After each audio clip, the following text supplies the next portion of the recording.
Hello friends, welcome to my channel learning by net में आपका स्वागत है। आज हम करेंगे एनसीईआरटी बुक 11 से गजानन माधव मुक्ति बोध के बारे में, इनकी जीवनी के बारे में, इनका जीवन कैसा था। तो अभी हम करते हैं गजानन मुक्ति बोध के बारे में। गजानन मुक्ति बोध का जन्म श्योमपुर कस्बा ग्वालियर मध्य प्रदेश में हुआ था। उनके पिता पुलिस विभाग में सब इंस्पेक्टर थे। बार बार पिता की बदली होते रहने के कारण मुक्ति बोध की पढ़ाई का क्रम टूटता रहा। इसके बावजूद उन्होंने सन 1954 में नागपुर विश्वविद्यालय से एमए की डिग्री प्राप्त की और उनका जन्म गजानन माधव मुक्ति बोध का जन्म 1917 में हुआ था और उनकी मृत्यु हुई थी 1964 में। तो भी हम पढ़ रहे थे कि इसके बावजूद क्या हुआ कि गजानन मुक्ति बोध की पढ़ाई का क्रम टूटता रहा और इसके बावजूद उन्होंने सन 1954 में नागपुर विश्वविद्यालय से एमए की डिग्री प्राप्त की। पिता के व्यक्तित्व के प्रभाव के कारण इनमें ईमानदारी, न्यायप्रियता और दृढ़ इच्छा शक्ति के गुण विकसित हुए।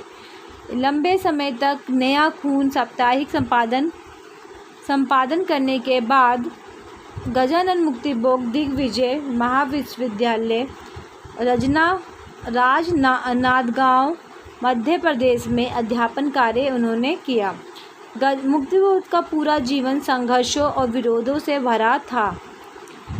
उनका जीवन कैसा था? संघर्षों और विरोधों से भरा हुआ था। गजानन मुक्ति बोध ने मार्क्सवादी विचारधारा का अध्ययन किया, जिसका प्रभाव उनकी कविताओं पर दिखाई देता है।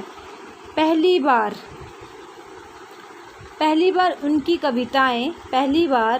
कविताएं सन 1943 में अज्ञे द्वारा संपादित तार सप्तक में छपी। कविता के अतिरिक्त उन्होंने कहानी भी लिखा, उपन्यास, आलोचना आदि भी लिखी, जो कवि द्वारा लिखे गए गद्य का अद्भुत नमूना है। मुक्ति बोध एक समर्थ पत्रकार थे।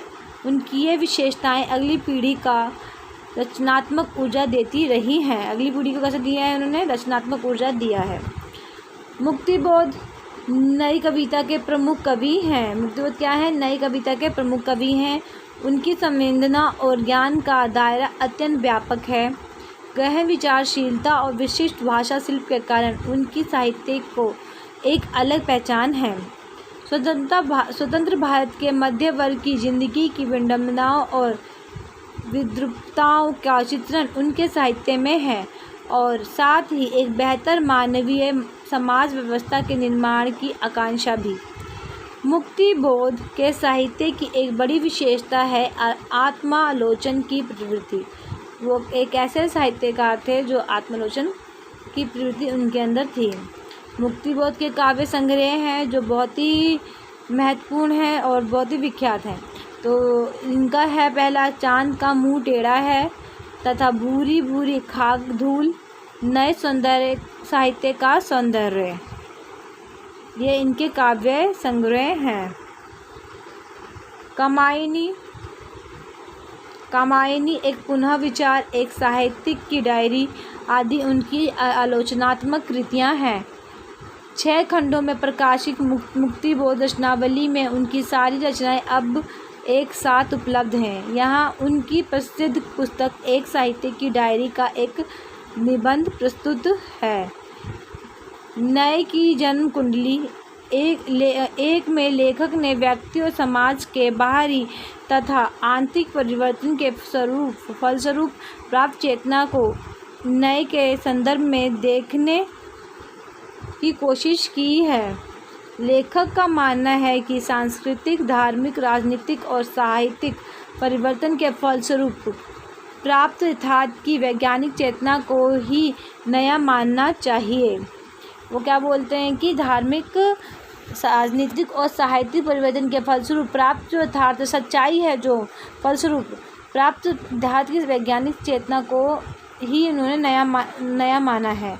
लेखक का यह कहना है कि संघर्ष और विरोध के निष्कर्ष को व्यवहारिकता में ना जीने के कारण ही हम पुराने को तो छोड़ देते हैं किंतु नए को वास्तविक रूप से अपना नहीं पाते। तो ये इनकी विशेषता है और ये एक इनका पाठ है, नए लेसन है नए की जन्म कुंडली।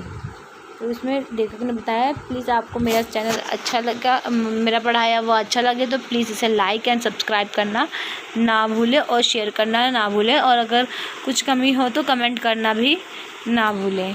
तो धन्यवाद। अब हम अपने नए वीडियो में मिलेंगे फिर से।